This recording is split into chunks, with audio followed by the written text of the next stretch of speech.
One of my favorite things about this hobby is the community and the individuals within it. And across my various platforms, Instagram, YouTube, and now TikTok, I've had the great pleasure of getting to know a few of my fellow pen nerds. And one really wonderful content creator there on TikTok is Colin Fowlie.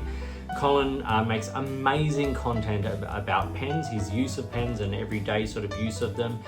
He's a real pen user, not just a collector, and that really appeals to me. So today you get to watch us have a little chat.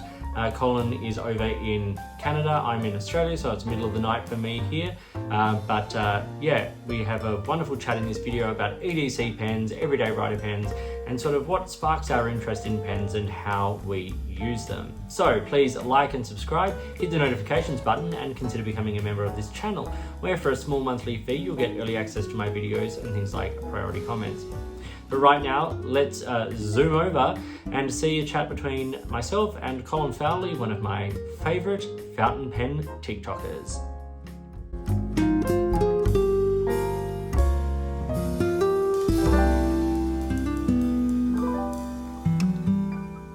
Hi Colin, thanks for joining me here today for this conversation.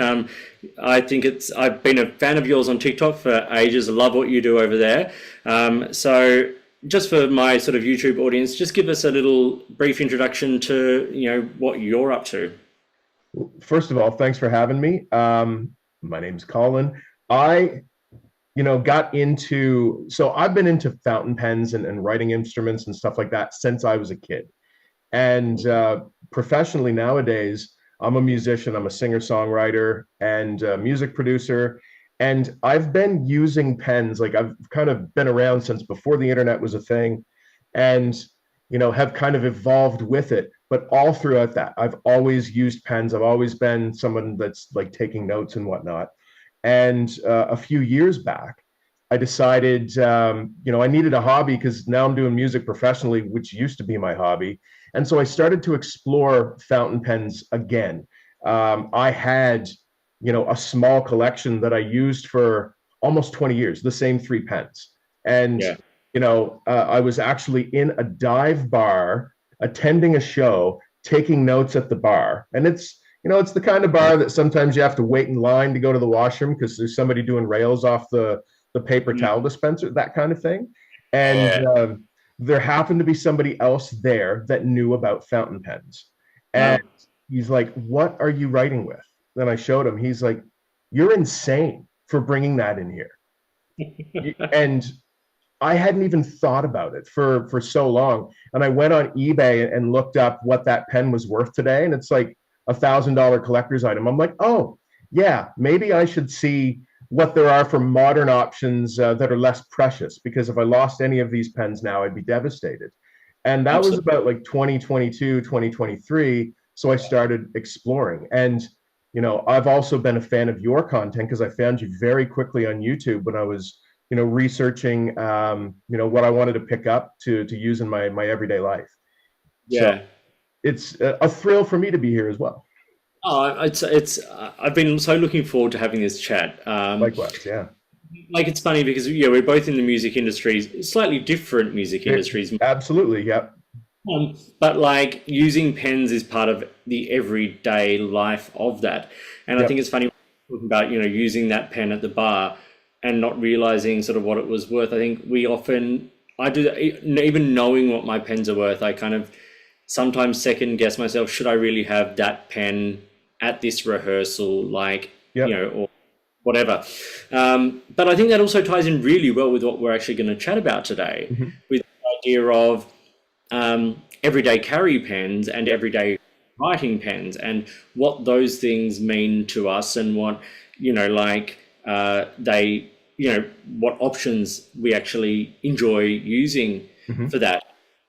So we'll start with by in your world of using pens, what are the standout characteristics that like an everyday carry pen for you needs to sort of have?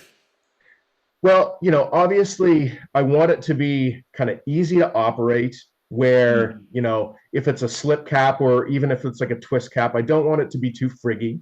I want it Yeah. to be reliable. I'm somebody who wears a shirt with a pocket, so it's something that if I'm carrying it nib up in my pocket all day, it needs to just work when when I pull it out of my pocket.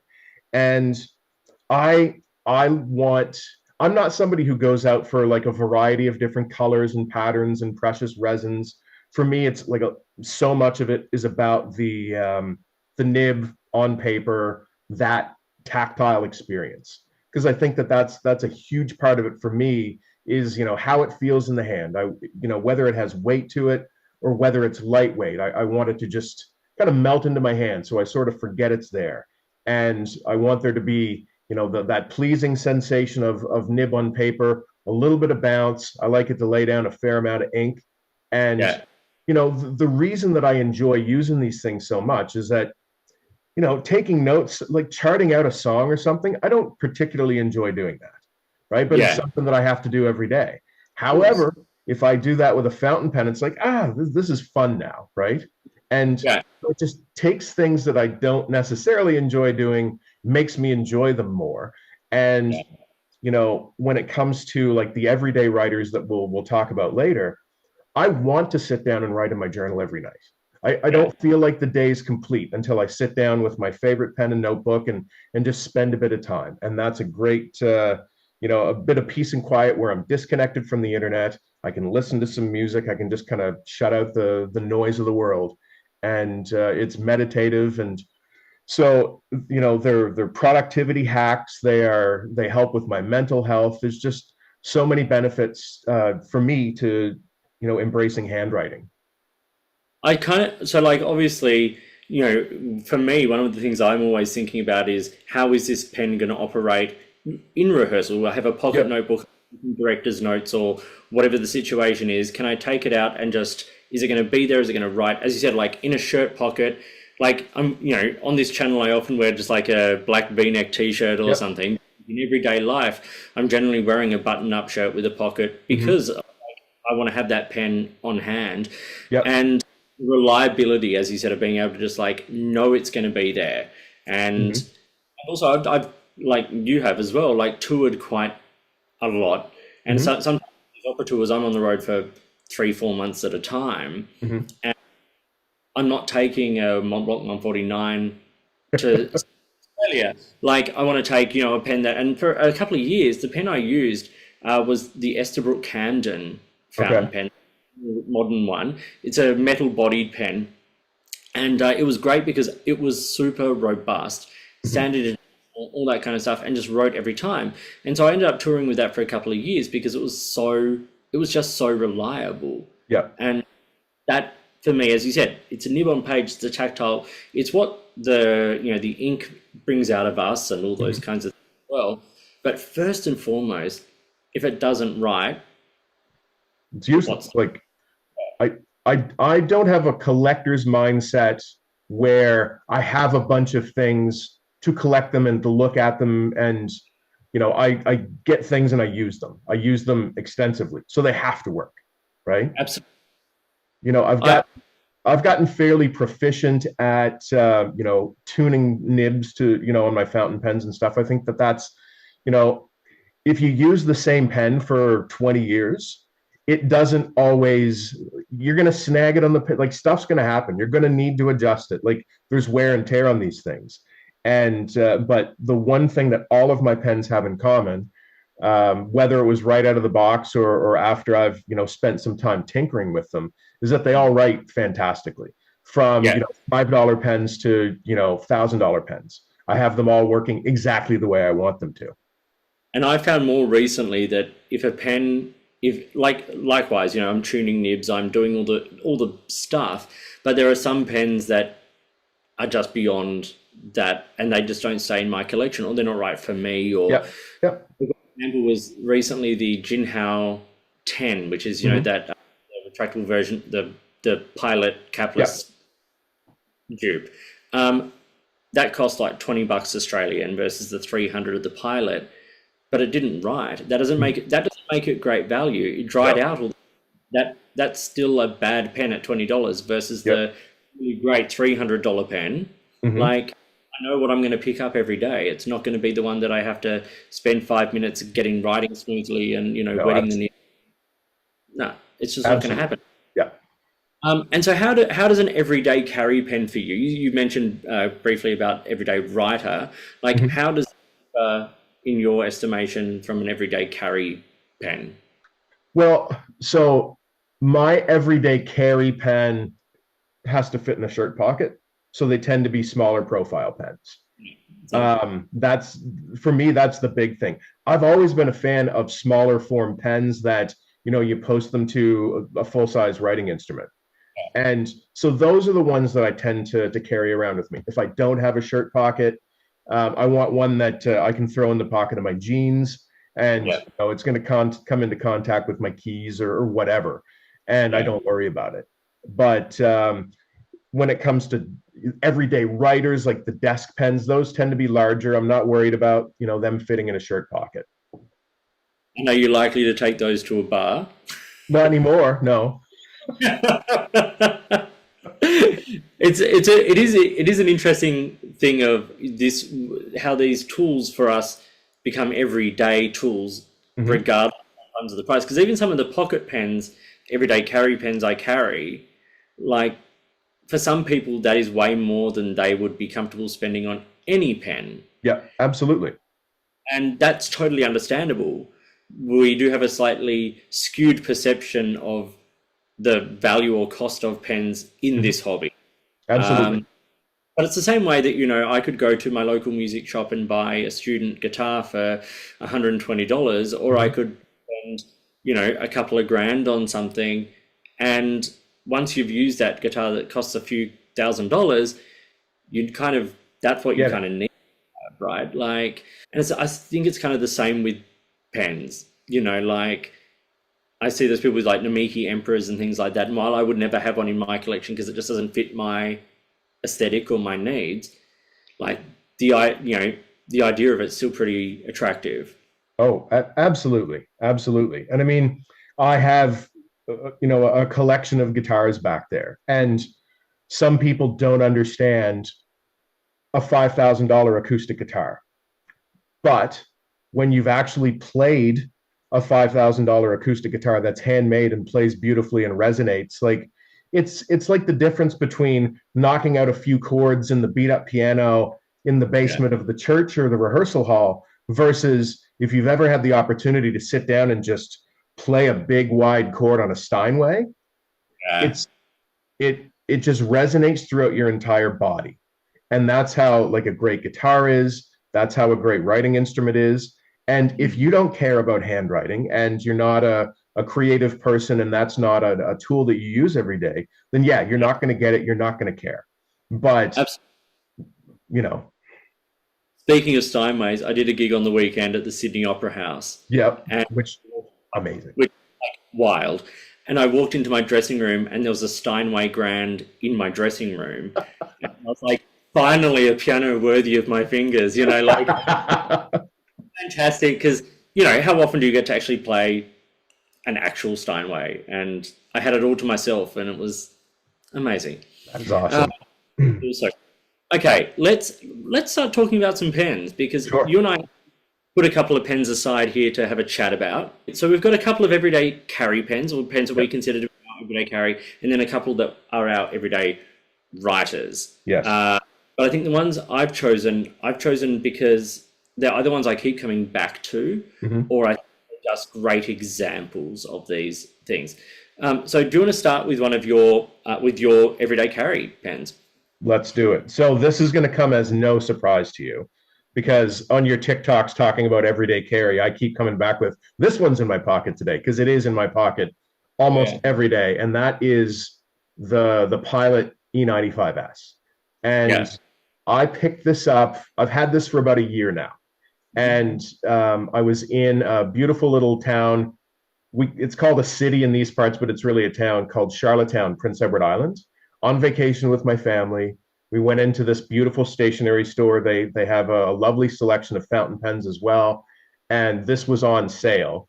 And I had been looking into it for a while. Yeah. I'd been considering it for a while, and it just seemed that the stars were aligning. So I picked this up as soon as I inked it and started writing with it. I was like, oh, I absolutely love this pen. And as long as I'm not going into, dive bars or someplace sketchy, this is my everyday pocket pen. Like I have this, I write with it virtually every day, and I love it. And your recommendation of the rigid refillable cartridges, that has been a game changer because Absolutely. they have a great capacity. You They have to do. you And have they to wrote, flick the pen. You have to flick the pen every now and then because the ink gets yeah. trapped. But I can live with So that. before you move on to your next one, I'm going to jump in because I also have my E95S on my list Yes. because but for the exact same reason. So I originally had the Elite, Vintage Elite, which is the Yeah. slightly smaller version, and I loved that pen. Hmm. But then everyone was like, "Oh, you've got to try the E95," and I'm like, "Oh, okay, sure."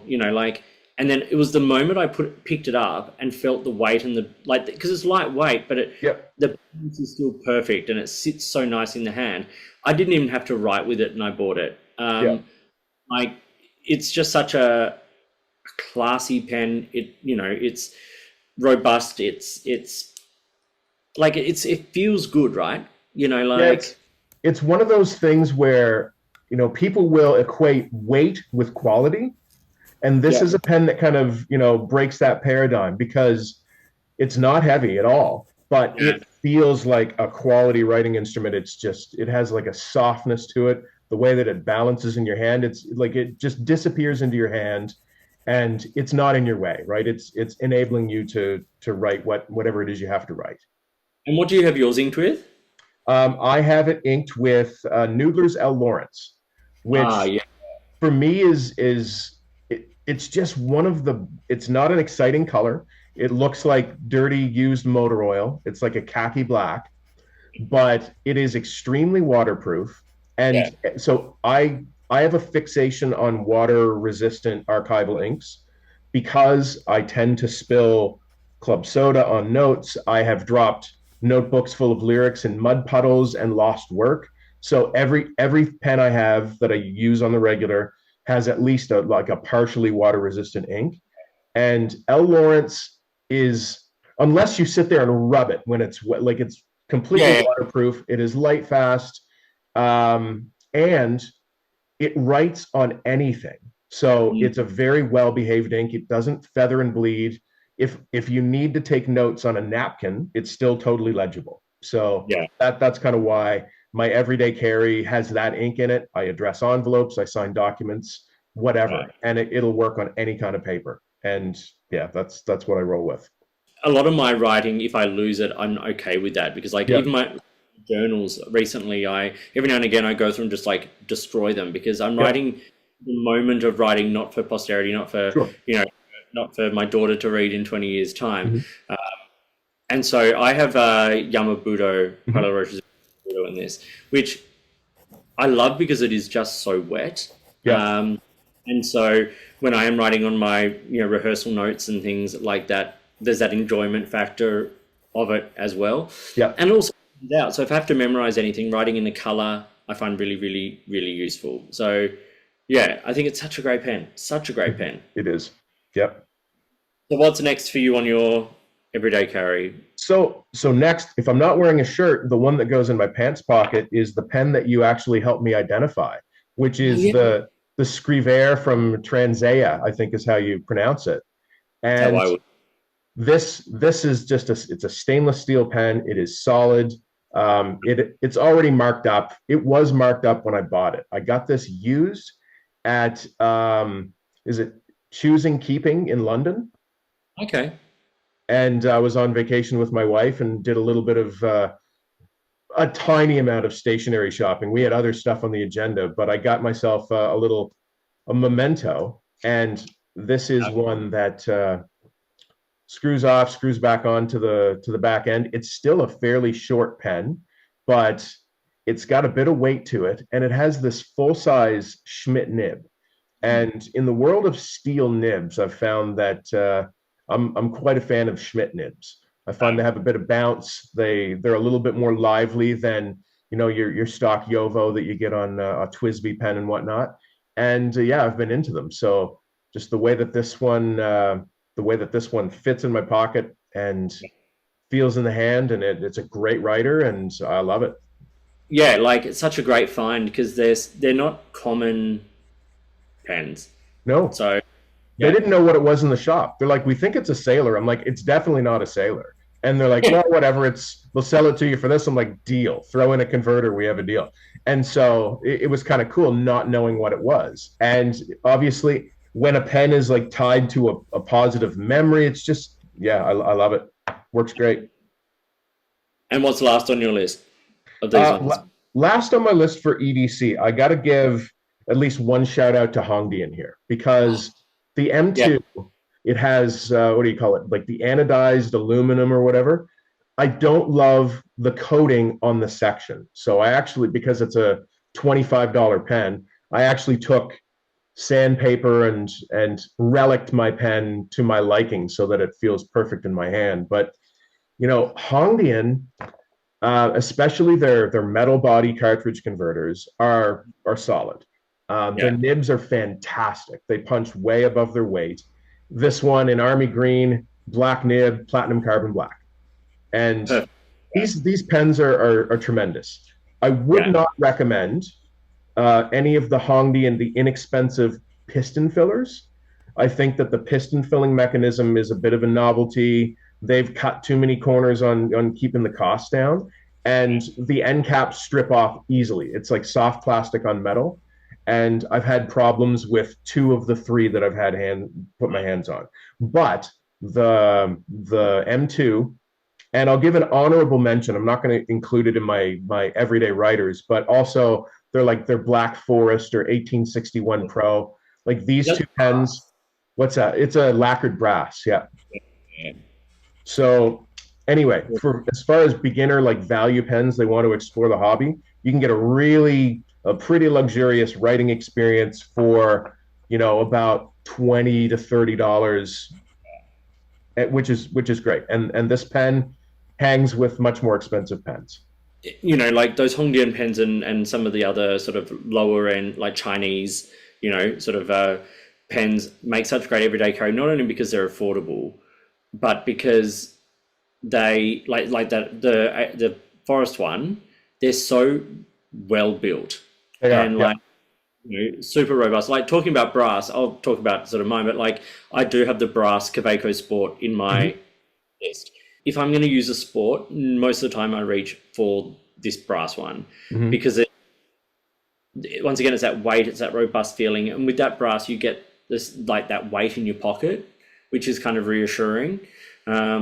And so I love this pen. I love this one is just inked up with. I got a sample of Pelican 4001 Black. Yep, yep.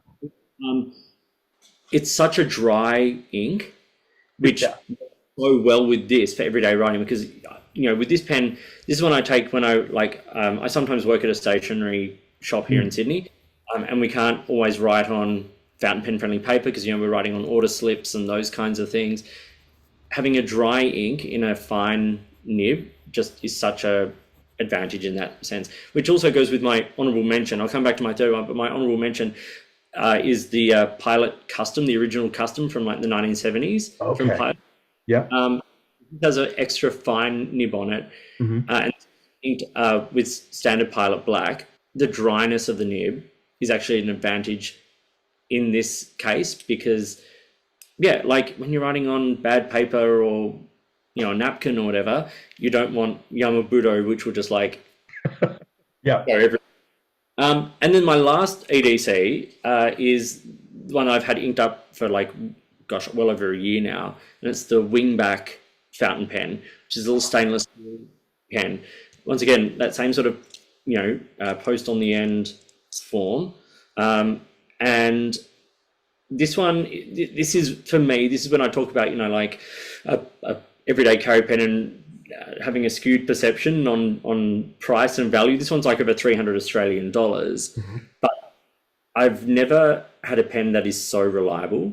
Like any other pen I've got, even the E95S, like for some reason, something about this one that just it's both the weight of it, but also the quality of the nib, and the writing performance is so beautiful, and it's just one of those pens that's a joy to write with. When you actually put it to the page, you're not just scribbling down a to-do list. Every time you do write, pick up dry cleaning, there's something that's enjoyable about it.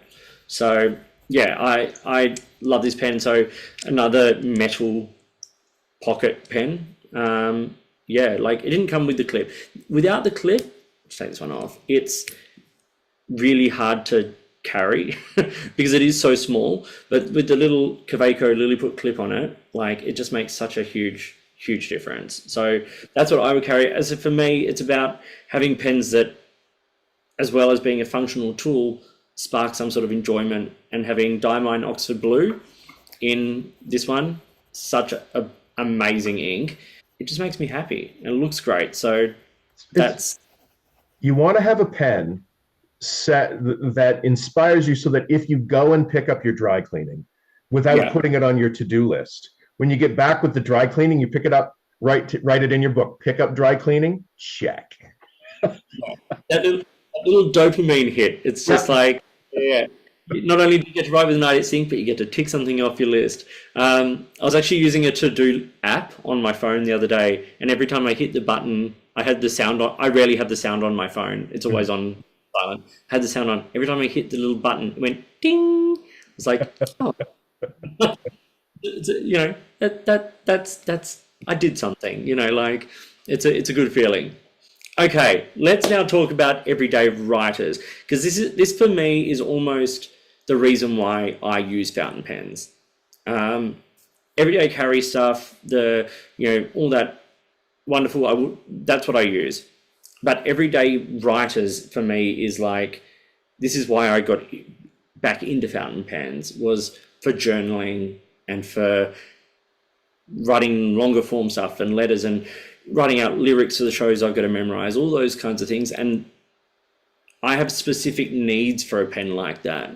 If you had to put 3 things as your like everyday writer, like these are the criteria, like what would they be? So it has to be a pen that obviously, comfortable to hold.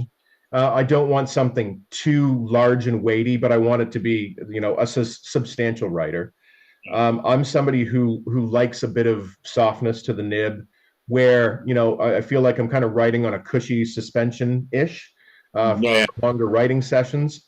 I like to be able to, obviously with fountain pens, you don't want to use a lot of pressure, but I want there to be the option to lean into it a little bit more to get, just to add a little bit more weight to a letter or a line. I like pens that have a large ink capacity so that I can fill it up and not have to think about it. Again, just reliability. But also I want it to be, pleasurable from a tactile perspective, so that I want to take the time to sit down and write. Yeah. As I said before, like my day's not complete until I've spent a few minutes with one of my everyday writers, whether it's, writing an entry in my journal. I do exchange letters with folks. So, I always have to do something like that every day, just as part of my my process to kind of decompress and switch off. So that's kind of what I look for.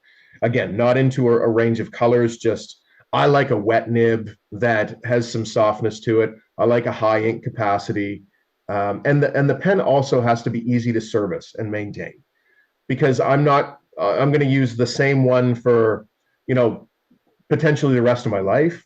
It has to be something that's easy to disassemble and clean, give it a good cleaning once a year or what have you, and not worry about, like, it's one of the reasons why I've been kind of turned off by like a Pilot Custom 823. You can never really get the thing clean. And I do use archival, like heavier duty inks. So I got to be able to clean the pen. My thing with that has always, like, I'll use the 823 as an example, because like it is one of my pens. The reason why is because I avoid the warranty. Like, take it apart. I don't mind doing that, knowing I have the knowledge to do it, but also knowing that if I break it, it's on me. that's something I was going to mention when I talk about that pen, is because I hate cleaning it. Like just the everyday clean of it, I just hate doing it. Any vac filler. But you know, if you're willing to take things apart a little bit and get a Q-tip in there and like really but you do void the warranty. So anyone watching this, if you're wanting to take apart your 823, do so carefully at your own, because not advised. Okay, so let's talk about the pens. So let's go one for one with these ones. Sure. So let's see what have you got? So I'm going to end with my ultimate pen. So we'll kind of work our way up to that. First on my list, and actually I'll go from least expensive, I guess, to most expensive. So first on my list for everyday writers is the Pilot Custom Heritage 91. And I have mine equipped with the Con 70 converter, which is a huge upgrade from a Con 40. Like if you have a decent Pilot pen that fits a Con 70 and you have a Con 40 in it currently, just throw it in the garbage and get yourself a Con 70. I have mine in the soft fine medium nib, which is beautifully bouncy. It's a wet writer. I absolutely love this thing, and I've had it for almost a year now. I actually got this as a gift almost a year ago. I write with it almost every day. I have it inked with Noodler's Blue Black, which is one of their kind of 2-component inks that, you know, if you hit it with water, the blue will kind of spread, but the black stays put. And it has like this lovely velvety look to it. Where you lay down more ink, you see more black. Anyway, it's just a great effect. And this pen is comfortable to write with unposted. It is comfortable to write with posted. It is fairly lightweight, but much like the E95S, you know, it has a softness. It doesn't feel like cheap plastic, and it's easy enough to service and clean. The nib and feet are friction fit, and I use like a syringe to blast out the Con 70, so I can clean it and service it in a couple of seconds. And it's super reliable. I love this pen. Those number 5, it's number 5, I think, isn't it? 510. It's the smaller nib, yeah. I've got a 74 with a medium nib, and it's this lovely, soft, relaxed kind of nib. It's just beautiful. I think that you have far more experience than I do, where, you know, you've been reviewing pens for so long, working in a stationery store. But in my limited experience, I would say that when you get into the world of gold nibs, Pilot offers the most bang for your buck at the lowest sort of point of entry. And they're fantastic. Yeah. And even, I think that, you know, like you think of some of the platinum pens, you know, in their lower end, I still think the Pilot, for me, for my personal taste, Pilot gold nibs are like a step up from everything else anyway.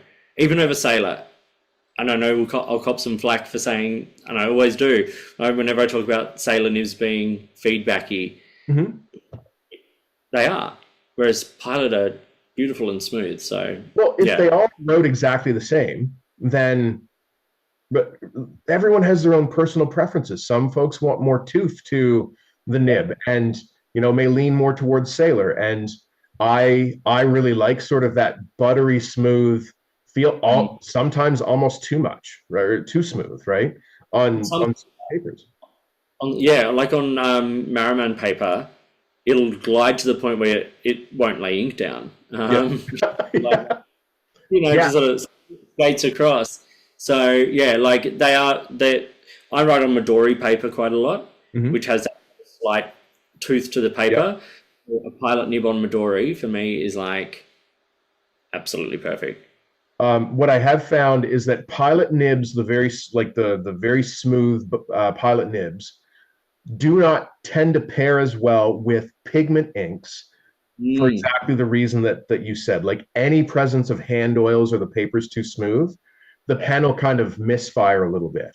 And you know, that's kind of why I have the Noodler's Blue Black in it.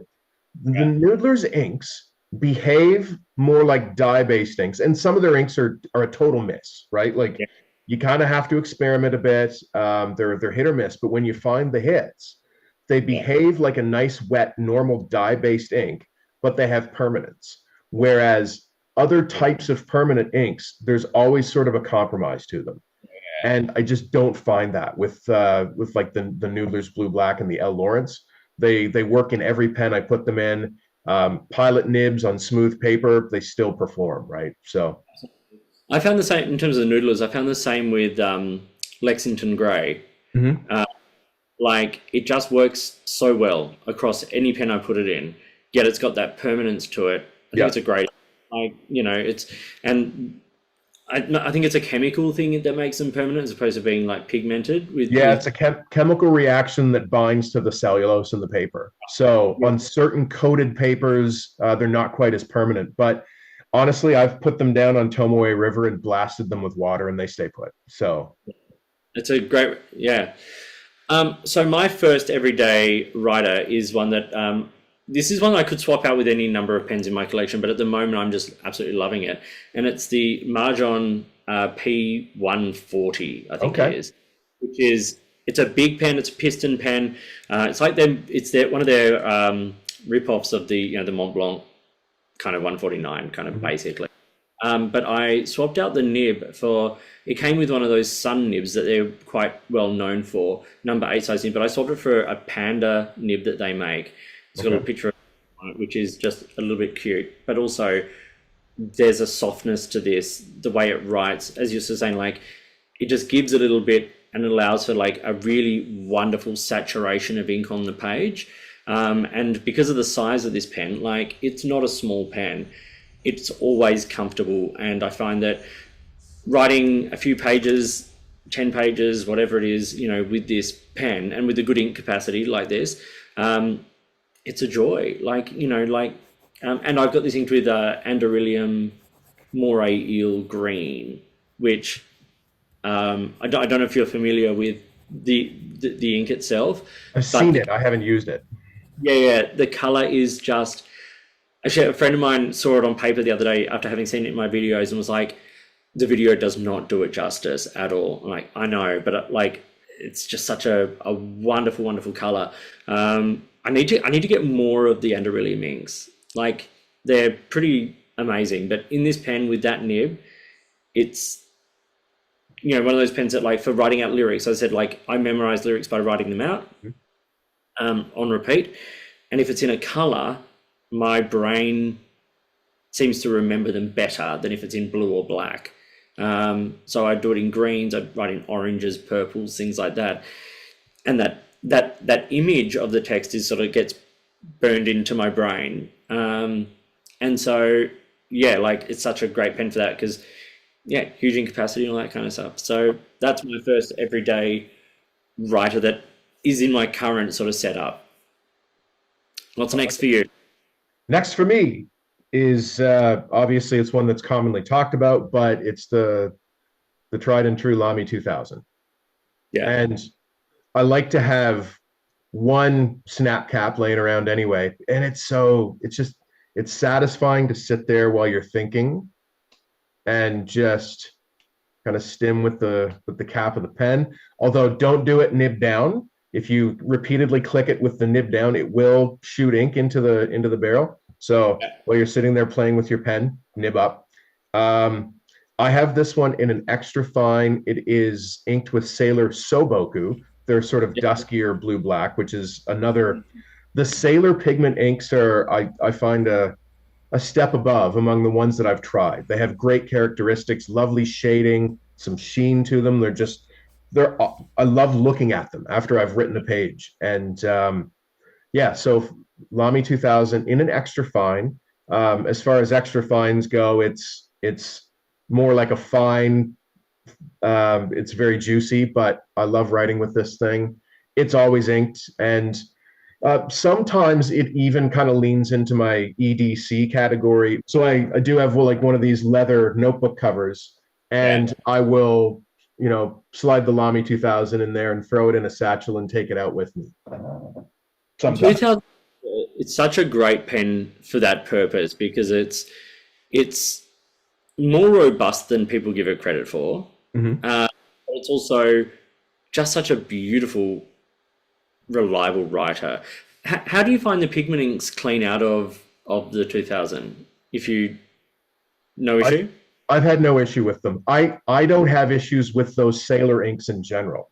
Um, other pigment inks, whether they be like I've tried Diamine Forever, I've tried like the Roaring Klinger sketch inks. They will hard start after a day or two. They do tend to stain converters and whatnot. I don't have any of those issues with the Sailor inks, which is why I'll throw them in a more precious pen and not worry about it. I do like that it takes a little bit more know-how than getting inside of a Pelikan, for example, but you can totally disassemble this pen to clean it out. And, as long as you don't lose your little metal ring that, holds the cap on.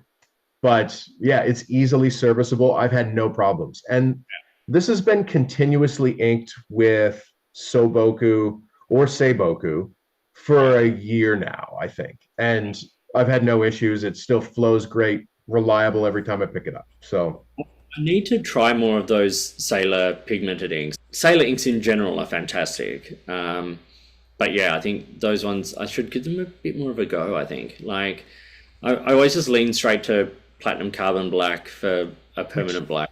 It's so good. It's so good. When you write a page with Platinum Carbon Black, and this may be true of Sailor Kiwaguro as well, I haven't tried it, but then you just kind of hold it at the right angle to the light and it's on like Tomoe River paper and the text just shines off the page. It's like so satisfying. Like a satiny kind of finish to the ink. I don't know what it must be the pigment, obviously, like settling on the page. Just absolutely beautiful. Yep, agreed. So I almost had the 2000 in my setup today, and I replaced it with the 823. Okay. Because, well, firstly, my 823 was already inked up, so save inking up another pen. But for me, the reason this is one of those pens that since I've had it, and I've had this probably coming up on 7 years, I think. It's just been such a wonderful journaling pen because I've got it in a broad nib, and so and at the moment it's inked up with Diamine Rosewood from the 160th anniversary set, so it's a lovely sort of mid-tone brown that shades really nicely.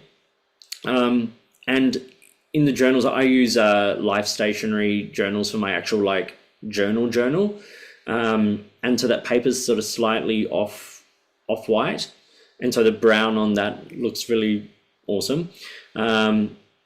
And then I can shred them in a year's time and not have to worry. Great. But this pen, the nib is just so special and unique. No other nib I have in my collection writes like it. Every now and again I toy with the idea of sending it to a nibmeister and getting it ground to an architect. But every time the next second I'm like, I could never get rid of the way this nib writes. It's just remarkable. What nib size is it? Broad. Right, you said that. Yeah, so like it lays down a great amount of ink. It's so smooth. And I just think there's something about the 823 that if it had a little snow cap on the top, it would be 3-4 times the price without even blinking. It's that league of pen for me, but at a third quarter of the price. I think it's a very special pen, and just as I said, great nib, huge ink capacity, relatively available, if not inexpensive, relatively available. It's another big consideration for me is that I like my pens to be pens I can, with the exception of the vintage Pilot, I like them to be a pen I could, if I needed to, go and buy again without too much of an issue. So yeah, like Pilot, just it's all we have to say. Pilot, amazing. All right, so we're up to our final pens now in this little expose of what we view. So take it away with your final offering today. You know what's coming. So my ultimate everyday writer is my Pelikan M805. Hey.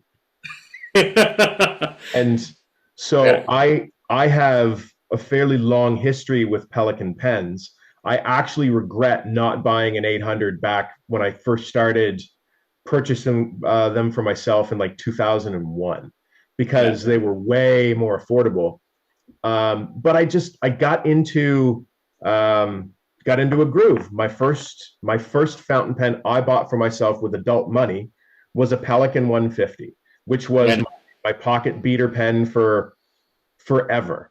And then I got a 400, and then I got a 215.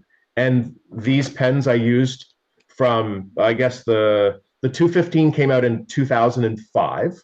So that, and I got it on release, and I didn't buy another fountain pen for 17 years. And Right. and these were used constantly. So and I got turned on to Pelican because a friend of mine grew up in Bosnia, and they had to learn, how to write with fountain pens in school, which is something we did not in Canada. And we talked about different fountain pens and different designs, but I just feel like the Pelican piston filling system is incredible. It's so simple. These pens are so easy to service because the nib unit screws out. As long as you're careful, it comes out. You can get in there. You can clean the pen. I didn't even have to lubricate the piston on any of those for 15 years. It's amazing, isn't it? It's just, so I turned on to Pelican, and it just never got knocked off course. And so I had a couple of important personal milestones earlier this year. So I had been just chucking some money in a pot for a while, and found the 805 I went with at a price that I could stomach, because these are not cheap pens. And I think, what's that? Yeah, and they keep going up. I saw the M809 come out, and I was like, oh, that is so nice. But they're running $1,500 Canadian. I'm like, I have other things in my life I need more than a $1,500 pen. But I found this one on eBay new from sort of a gray market kind of seller, where it was less than I had ever seen a Pelican 805 listed in Canadian funds. So it wound up being like $600 plus shipping in Canadian. Yeah. Brand new. So I was like, yeah, okay, it's time. And I regret nothing. It's in a fine nib. I have it inked with my favorite ink, which is Aircore Blue Black from Noodlers. And it is just everything I ever wanted. That's the one that leans slightly on the green end. It is very dark. It almost looks black, except it leans towards green. So where you would normally get shading in certain inks, it's like a black ink with like a faded green where it goes down lighter. It's like a gritty vibe, but it's like a very old-fashioned vibe. It's like you came across a letter from 100 years ago, and I love that sort of gritty aesthetic, and I love it. Yeah. I came to Pelican because I bought a batch of vintage pens on eBay probably 10 years ago, and it was a bunch of like ballpoints and a couple of mechanical pencils and things like that, and it said and fountain pens, and I couldn't see any fountain pens. I thought, like, worst case, I'm gonna $100 Australian, whatever it was, and one of them was I think it was a 150 Pelican 150, which is the slightly smaller than the 200, I think, isn't it? Yep. Yeah. And it was all banged up, and like the body was all a bit, like scratched and all that kind of stuff. But the nib still wrote absolutely spectacularly. And then I sort of went, okay, well, what is Pelican about, really? And I really desperately wanted to get an M1000 at that point. And I went and tried one in a store, but at that point, I think they were just under $1,000 Australian, which, is a lot of money for someone who's, a freelance musician. Right. And so I saved up for a while, and I bought the M805. So I have this inked up with an Australian ink, Robert Oster's Great Southern Ocean, which is a tealy blue-black kind of ink, very very cool ink, but not super wet, because I have it in a medium nib, and this writes like a double broad from most other brands. It is like, in comparison to my broad Pilot Custom Made 23, this is like 2 notches broader than that broad. So it's a real gushing writer. So a slightly drier ink that still has lots of personality works really, really well. I got the M1000 last year, and it's such a different nib. The reason I like this so much as an everyday writer is because not only is it got a great ink capacity and wet and all those kinds of things, but there's not a whole lot of line variation. Like, there's a little bit of bounce to the nib, but you're not getting anything resembling flex. And for me, that is a real bonus, because as a left-handed writer, you know, like, things respond differently.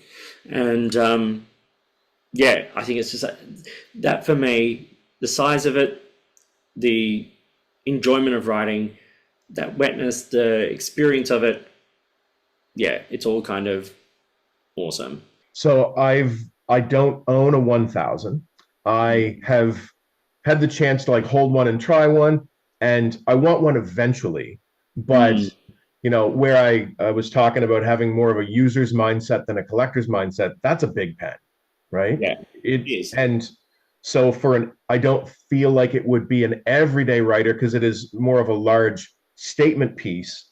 And I'm not typically like a statement piece guy, but eventually I definitely want to have one to round out my Pelican collection, because I do actually have a 140 from somewhere between 1955 and 1965.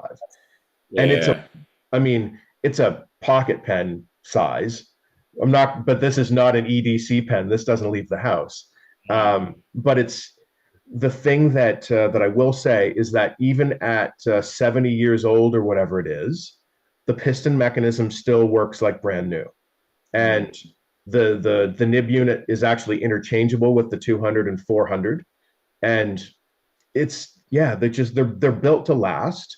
Yeah. Where I've had experiences with other brands that are not built to last. Like, I tried, when I first started exploring, you know, it's like, all right, what's everyone recommending these days? Tried the Lamy Safari. Cool pen, not for me. Like, don't like the grip. And wound up gifting mine to somebody who loves it. I tried a number of different Twisbys, and they're cool pens, but their barrels crack. And I've had 2 of my 3 Twisbys, and I don't abuse them, crack. And so they have replaced the barrels for me. But it's like, at the same time, yes, it is $50 versus, let's say, you know, around $200 for a Pelican 200. But I can attest to the fact that this is still going after 21 years. Yeah. This one's still, they're still going after 70 years. And I have no confidence that the Twisbys are, because they've already broken after a year or 2. Yeah. And so it's fountain pens. I think that it's great to have, knowledgeable folks like yourself that can recommend value, affordable pens that people can experiment with. But you can basically be guaranteed that unless you buy it nice, you're going to buy it twice. Yeah. Yeah. Oh, look, I have this grand dream of getting my pen collection down to like 45 pens, which I don't know how realistic that is, but that's kind of like what I would really like. And as I sort of go through and organize what would stay, there's a lot of them are pretty, like, they lean into the more sort of expensive end than the lower, cheaper end. But that's because they are built to last, and the nibs write different, and they're an experience of, like just looking at that, that pocket pen that I was saying, like the wingback one. Yes, this is $300, but this thing is so solid, and it's got such a great nib on it. I'm only ever buying this once. When you buy a pen like this, you're not buying it now and then again in 2 years' time, and then you buy one and you've got it because it is just such a solid pen. Same as, you know, the Kaweco ones, or is it the Pelican 70 years later still going strong? Like, there are some brands you don't get what you pay for, even at the high end.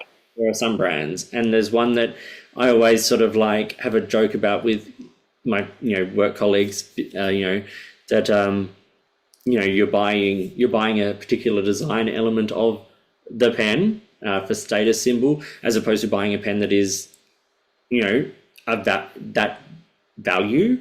Because, you know, $2,000 Australian is a lot for a pen. Like, you'd want to get a great pen for that, and I don't always think you are with some brands.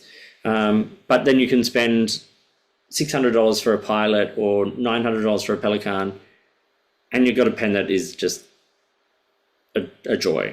So, and it'll outlive us. Like those pens will be passed on, which is, I mean, you can think of that as morbid, but at the same time, it's kind of cool, right? Yeah. Like this pen came to me last year, and it's 70 years old. It's older than me. You know, what's it seen? Where's it been? Like, what's been written with this thing? Who knows? But I think that is kind of cool, especially, you know, as the world has moved more and more into the digital realm. I still think that, you know, having a paper record of things is cool. And, you know, having letters that I've exchanged with friends, I love that. I have a filing cabinet back there with a folder full of letters that I've exchanged with folks, especially, you know, since starting the TikTok thing. And you know, I know that some creators have like a mail club that you can subscribe to, and I'm like, that's cool, but that's not me. Like, I'm just going to put my mailing address on my profile, and if somebody takes the time to write me a letter, I'm going to write them back. Like, I'd rather it be like that. I think it's such a nice sort of, like, obviously we use our pens for everyday use and for like to-do lists or lyrics or writing out charts, whatever, you know, we're doing.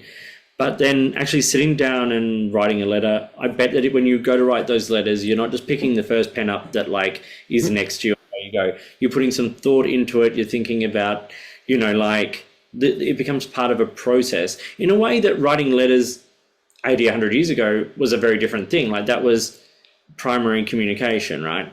Now it's a luxury communication, and it becomes a routine, or not a routine, like a process. Like, we think about those elements of it, I think, in a different way, and that's nice to sort of do that.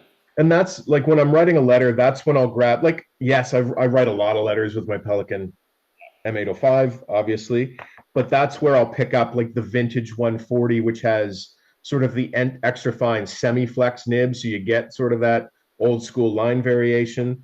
I have my 400 equipped with a custom ground cursive italic, like a very small, it started as a medium ground to a cursive italic, so it's, you know, very still fine to write with.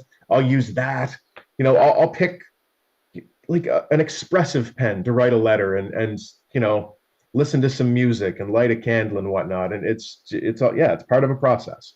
Yeah. I have a wax seal kit for, like, we're taking it all the way back to 1826, 200.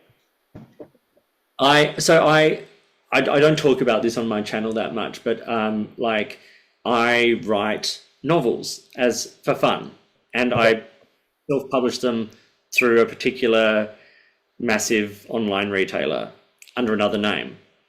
And first step of that is writing out like the bare bones by hand, and then I actually sit down at a typewriter and flesh some of it out, because for me that is like, there's something about the connection of doing that is different to sitting at a computer and just like typing out 40,000 words or 80,000 words, you know. Well, for a number of years, I was doing most of my songwriting lyric-wise on my laptop.